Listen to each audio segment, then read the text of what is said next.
Figure है, ये मैंने ऑलरेडी मेरे ख्याल से करवाया ये वाला question number 7। Yes sir.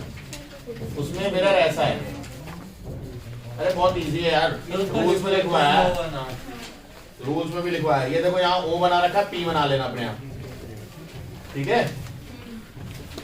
Figure में O बना रखा है तो P बना लेना। और यस सर। वही तो मैं फारसी बक रहा था अभी देर से, मैंने कहा कुछ और बोला भी। अब इनमें बोल रहा है show the path of light. मैं शो करो तो भाई कैमरा ऑन कर दो इसकी चाहे बच्चे को, ये देख ले कौन है।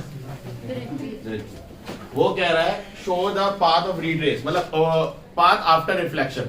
तो भैया ये रूल में नहीं लिखवाया मैंने, तुम लोगों को दोनों के रूल में लिखवाया था क्या, कि जब रे आती है कि टू वो सेंटर ऑफ कर्वेचर से पास करेगी टूवर्ड सेंटर ऑफ कर्वेचर, मतलब एक्चुअल में वो सेंटर ऑफ कर्वेचर पे नहीं जा रही बट पास करेगी, तो ये क्या करती है अपने पाथ को, और इसमें तो साफ साफ रिट्रेस होता दिख रहा है वापस आता हुआ। क्लियर है, कोई डाउट है इसमें? क्वेश्चन नंबर 8 पहला, क्वेश्चन नंबर 8 भी रूल है।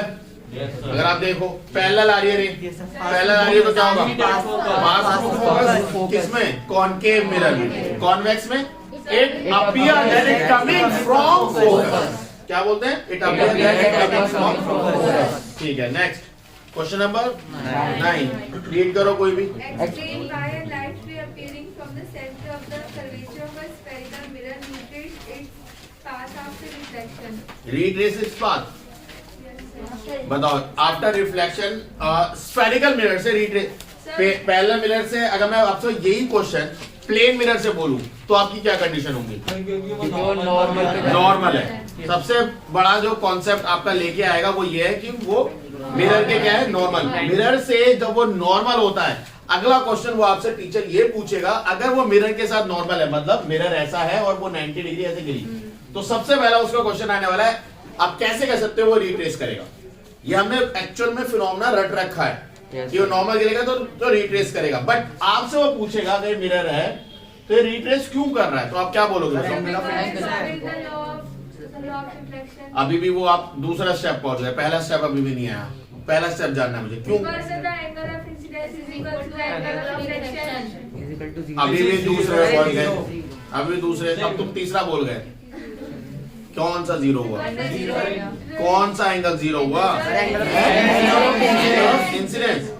अभी भी इससे पहले का एक और स्टेप है, क्या सही आ रहे हो बट उल्टी बोल रहे हो कहानी सारी। भाई साहब नॉर्मल, सबसे पहले नॉर्मल बोलो। एंगल ऑफ इंसिडेंस बनने के बाद सबसे पहले तो नॉर्मल बनाते हो, उसके बाद एंगल ऑफ इंसिडेंस आता है। बिना नॉर्मल के वास्तव मुझे बता दो कोई एंगल ऑफ इंसिडेंस बना सकते हो? नॉर्मल तुमने बनाई नहीं, एंगल ऑफ इंसिडेंस तो जीरो है, पहले ही बोल दिया। अरे भाई नॉर्मल है, इसी के ऊपर नॉर्मल है, जब नॉर्मल इसी के ऊपर है तो क्या होगा, एंगल ऑफ इंसिडेंस जीरो ही होगा। तो एंगल ऑफ इंसिडेंस जीरो है, अब लगाओ लॉ ऑफ रिफ्लेक्शन, तो क्या होगा, क्योंकि एंगल ऑफ इंसिडेंस जीरो तो एंगल ऑफ रिफ्लेक्शन भी जीरो, तो रिट्रेस इट्स ओन पाथ। ये तो आपने यहाँ समझ गए। यहाँ पे भाई साहब ऐसा क्यों होता है वो मुझे कोई समझाए। Because the center of curvature acts as the normal. Because the centre of curvature से कोई भी लाइन कर्वेचर पे जुड़े, सेंटर ऑफ कर्वेचर से कोई भी लाइन कर्वेचर मिरर के कर्वेचर पे जुड़े, it will be radius, it will be radius, and radius is always perpendicular to its surface. क्या है वो रेडियस है। अगर वो रेडियस है तो वो सरफेस के साथ कैसे होती है, हमेशा परपेंडिकुलर। नॉर्मल की डेफिनेशन क्या थी, it is perpendicular to the surface. क्या डेफिनेशन थी नॉर्मल की? ये जो रेडियस की डेफिनेशन है ये किसके साथ मैच कर गई भाई, नॉर्मल के साथ मैच कर गई। इसलिए हमने बोला कि भाइयों ये वाली लाइन जो गई ये क्या है, ये ही नॉर्मल है। नॉर्मल की डेफिनेशन थी परपेंडिकुलर होना चाहिए सरफेस के साथ, तो ये रेडियस है, तुम थोड़ा और आगे ले जाओ तो वो भी रेडियस हो जाएगा। पोल वाला केस हमने कंसीडर करा ही था, कौन सा, जब मिरर हमारा ऐसा था और रे ऐसे आके पोल पे टकराती थी और ये नॉर्मल थी, तो हम ये इंसिडेंस बोलते थे, ये सेंटर ऑफ कर्वेचर फोकस, तो हम ये वाली रे को क्या बोलते थे, नॉर्मल ही तो बोलते थे। क्या ये रेडियस नहीं है, ये रेडियस है, बट ये नॉर्मल की तरह ट्रीट कर रहा है, क्योंकि सेंटर से कोई भी लाइन कर्वेचर पे कहीं भी जुड़े वो क्या है, वो नॉर्मल है। वो क्या है? नॉर्मल। अब मुझे बताओ, अगर कोई लाइन नॉर्मल ही पड़ जाए सरफेस के साथ तो क्या होगा? रिट्रेस नहीं करेगी। Retrace और यही आपसे क्वेश्चन में पूछा है इस बार कि रिट्रेस कब करेगी?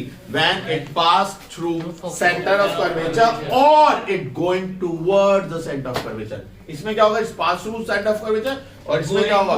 Going towards the centre of curvature. ठीक है, थोड़े वर्ड्स का हेर फेर है, बस समझ में आया नहीं है? भैया देखो इंग्लिश है, अगर ये चीज तुम हिंदी मीडियम में पढ़ रहे हो तो क्या बोलते हैं?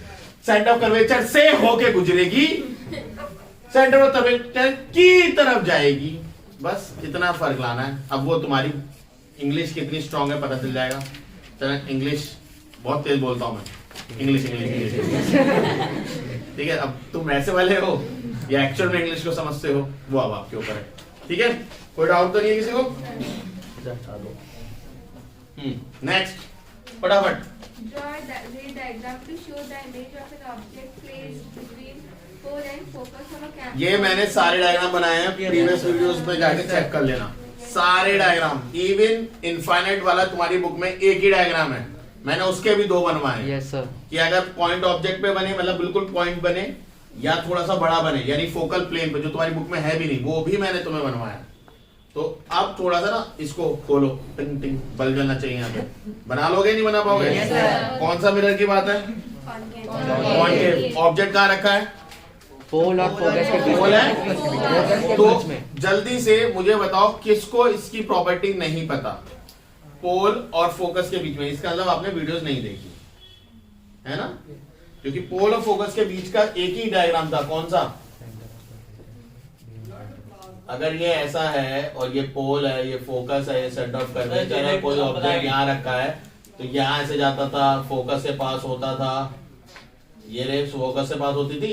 Yes, sir. और ये रे हम मानते थे सेंटर ऑफ कर्वेचर से ही पास होगी, तो ये पीछे जाके कहीं मिलता था, एक बड़ा ऑब्जेक्ट बनता था, तो ये वर्चुअल होती थी और मैग्नीफाइड होती थी, बिहाइंड द मिरर होती थी, और कितना चाहिए? और अपराइट होती थी, यानी इरेक्ट।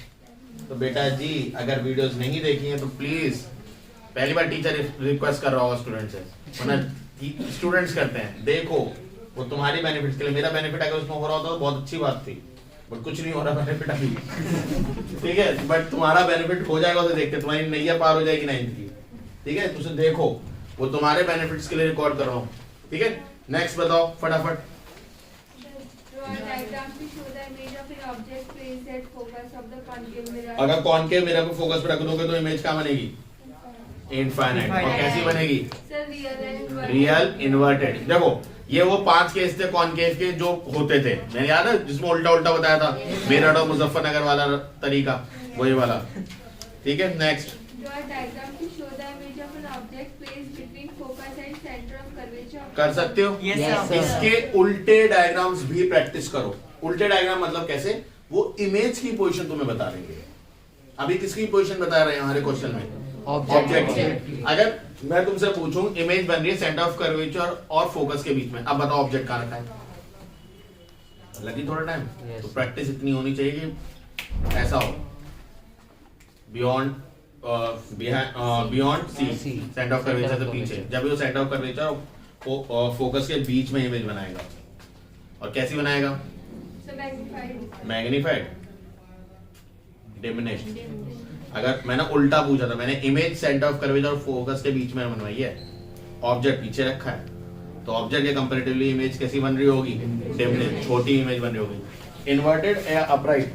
इन्वर्टेड, ये तो कंफर्म्ड है, चाहे कैसा भी ले लो। ठीक है, तो कुछ चीजें प्रैक्टिस करो, कल हम लोग इस चीज का टेस्ट ले लेंगे। Okay sir. सिर्फ डायग्राम्स का, और कुछ नहीं चैप्टर में, सिर्फ और सिर्फ डायग्राम, रूल्स एंड डायग्राम्स, ये 2 का टेस्ट है कल। किस का टेस्ट है? डायग्राम। अगर नहीं आते ततैया ततैया सर मैथ्स का भी तो नहीं टेस्ट था। पीटेंगे। सर मैथ का भी तो टेस्ट था। हाँ सर, आज टेस्ट था बोर्ड पे। अच्छा, Yes, चलो sir. बस जल्दी जल्दी क्वेश्चन करते हैं फटाफट। Draw a diagram to show the image sir of समझ नहीं आया। फटाफट next Draw question. a ray diagram to show the image of an object placed at the center of curvature of the concave mirror. अगर centre of curvature पे ही हम object को रख देंगे तो इमेज कहाँ बनेगी? सेंटर ऑफ कर्वेचर पे ही बनेगी। कैसी बनेगी? सेम साइज की ही बनेगी। समझ में आया नहीं है? Yes, sir. ठीक है, next. Draw a ray diagram. Inverted तो ऑब्वियसली वो है, 5 केस है। Draw a ray diagram to show the image of an object placed beyond center of okay चलो छोड़ो, क्वेश्चन नंबर 15 पे आ जाओ डायरेक्ट। क्वेश्चन नंबर 15 दिख रहा है? Yes, sir. ठीक है, क्वेश्चन नंबर 15 में बहुत सारे डायग्राम है भाई, A B C D E F G H। भाई में पैसों की बहुत कमी, बहुत ज्यादा है, बहुत छापा है उन्होंने। देखो पहला डायग्राम किसका है?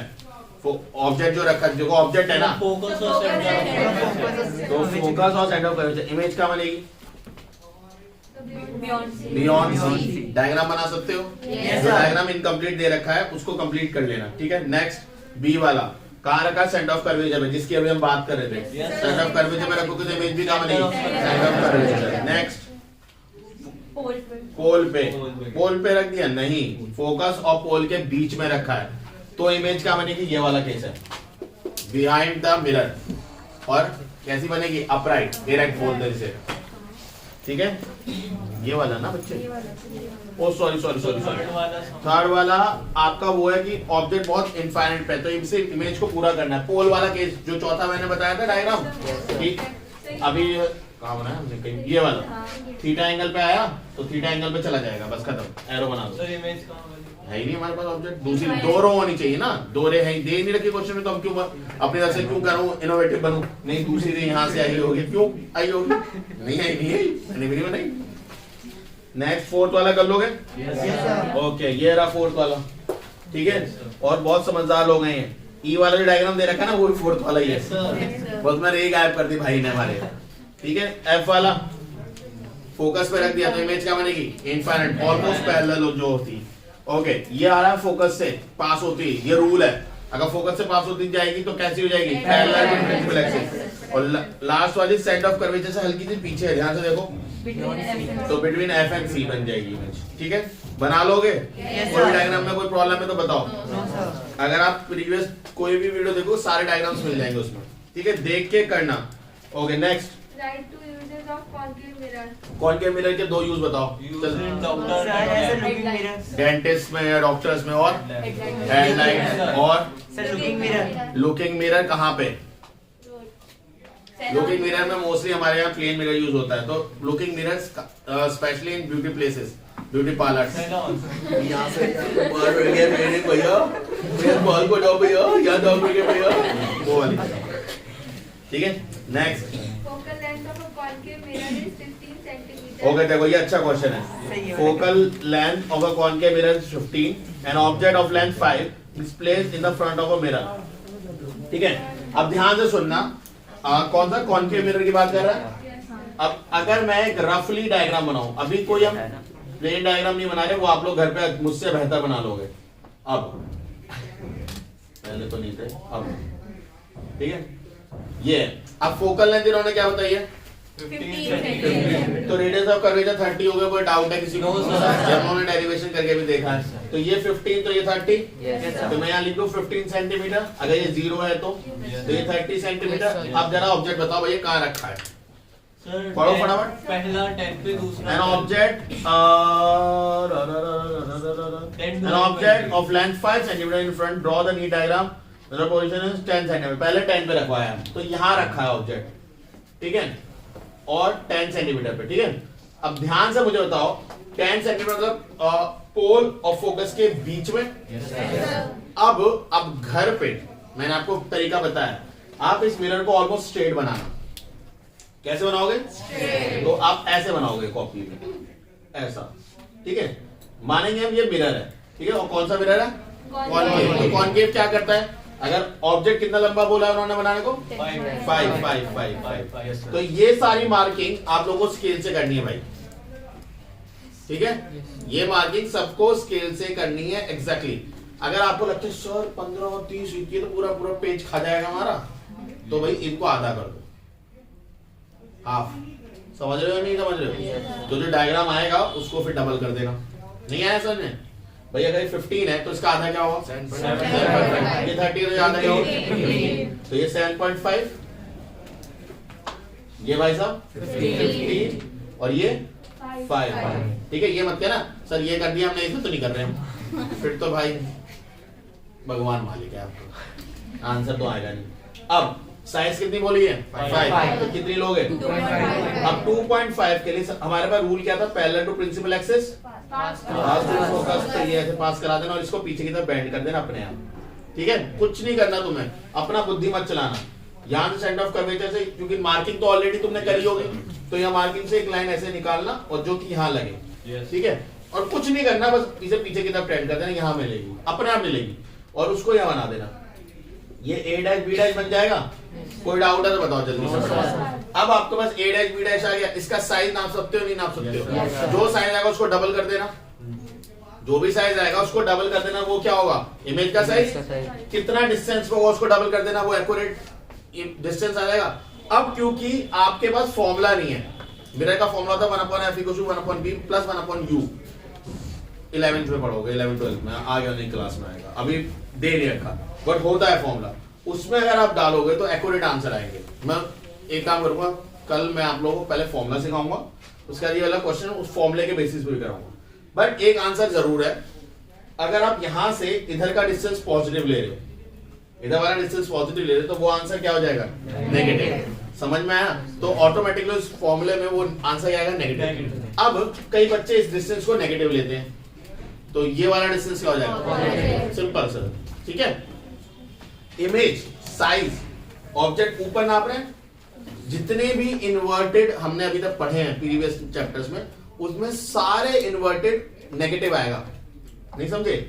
ऑब्जेक्ट ऊपर था तो इमेज कैसे बन रही है, नीचे बन रही है, तो उस नीचे को कैसे दिखाते हैं, वो माइनस साइन से कैसे दिखाते हैं, तो हम लोग कल फॉर्मूले के बेसिस पे कल करेंगे। अभी से हम प्रैक्टिकल कर रहे हैं, तो प्रैक्टिकल बेसिस पे हो सकता है आपके आंसर्स में थोड़ा बहुत वेरिएशंस आए, ठीक है। बट एक आंसर कंफर्म है, क्या कि इसके मिरर के पीछे बनेगी। समझ में आया? और मिरर से कितनी दूर बनेगी वो आप खुद निकाल लेना, ठीक है। वो 5-10 जो भी आपका आंसर आएगा, उस जितना भी आएगा उसे डबल कर लेना। Okay sir. कोई डाउट है किसी को? No sir. ये डायग्राम बना के आज ग्रुप पे साफ भेजेंगे। क्लियर है भाई? बहुत सारे हो, घबरा मत, वीडियो देख लियो, मिल जाएंगे आंसर्स, ठीक है। समझ में आया सभी को? Yes sir. नेक्स्ट, इसी में उन्होंने कहा बोला है फिर रखने को 12 सेंटीमीटर। तो अब 12 का आधा क्या होता है 6। तो अभी भी इमेज कहाँ रखी है, फोकस के आगे ही रखी है भाई। फिर वो सेम डायग्राम होगा, अपने आप थोड़ा सा चेंजेस आएगा। फिर 20 बोले तो 10, यानी यहाँ के बीच में, F और C के बीच में। तो क्या रियल इमेज में, ओ वर्चुअल इमेज बनेगी? नहीं। No, sir. तब कैसी इमेज बनेगी? रियल। अगर ये मैं हटा दूं सब कुछ और ये ऐसा हो जाए, ये हो जाए, ये हो जाए, ये हो जाए, ये हो जाए, ये हो जाए, ऑब्जेक्ट यहाँ रख दिया हमने, कहाँ पे 10 सेंटीमीटर पे, तो उसके बीच में आया, तो इमेज क्या बनेगी, यहाँ कहीं। अब एक आंसर कंफर्म्ड है, क्या कि जो भी तुम्हारा आंसर आ रहा होगा उसका मिरर से कितना डिस्टेंस है, 15 से तो पीछे ही होगा। 15 से पीछे अगर आंसर आ रहा है तो ठीक है, अगर तुम्हारा आंसर 15 के पीछे नहीं आ रहा तो तुमने गड़बड़ कर दी कहीं ना कहीं। खुद सोचो, F और C के बीच में ऑब्जेक्ट है, तो इमेज किसके पीछे बननी चाहिए, सेंटर ऑफ कर्वेचर के पीछे। सेंटर ऑफ कर्वेचर कहाँ कितने पे रखा है, 15 पे, तो 15 से तो आगे का आंसर आएगा भाई। ये बोल रहा हूँ मैं, ठीक है। ये रफली आइडिया लग जाता है। तो कल फॉर्मूले से जब करेंगे तो ये रफली चीज पहले पढ़ के आना, करके आना, ग्रुप पे डाल देना, नहीं होगा तो मुझे बताना, ठीक है। कल मैं आपको फॉर्मूले के साथ भी कराऊंगा। फॉर्मूला आपके सिलेबस में नहीं है, बट स्टिल हम करेंगे क्योंकि क्वेश्चंस हैं। फॉर्मूला आपके सिलेबस में नहीं, हमारा सिलेबस ऑलरेडी पूरा हो चुका है जो इस चैप्टर से रिलेटेड था, बट स्टिल क्योंकि क्वेश्चंस हैं तो हम उसे भी टच करेंगे। हम उसे इग्नोर नहीं कर देते, छोड़ हम नहीं पढ़ रहे, हम पढ़ेंगे, ठीक है। कोई डाउट है किसी को? No sir. नेक्स्ट 35 अब रख लोगे। 35 का आधा क्या होता है 70%, यानी C से पीछे, तो इमेज क्या आएगी F और C के बीच में। ये डायग्राम्स कल आज मुझे ग्रुप पे चाहिए सबके, ठीक है। मैं ग्रुप ओपन करूंगा, उसमें डालने चाहिए सारे आंसर्स, फालतू में कोई बातें नहीं बने, ठीक है। कुछ भी बातें नहीं, सिर्फ आप अपने आंसर्स लिखेंगे, खत्म। कोई डाउट है किसी को? हो गए जितने क्वेश्चन डिस्कस हो गए, बाद के क्वेश्चन बाद में करेंगे डिस्कस, ठीक है। अभी पीछे वाले के भी रह गए हैं।